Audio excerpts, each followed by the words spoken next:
আমরা অঙ্কটা শুরু করব 12% ক্ষতি থেকে।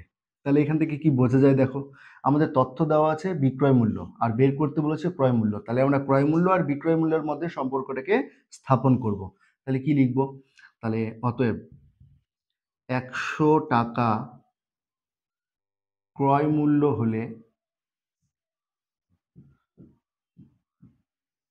বিক্রয় মূল্য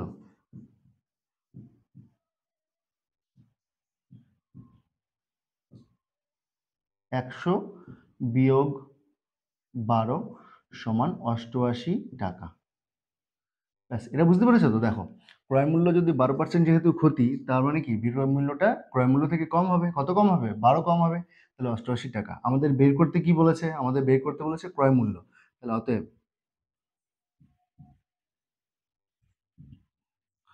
ক্রয় মূল্য হবে, দেখো ক্রয় মূল্য কি হবে?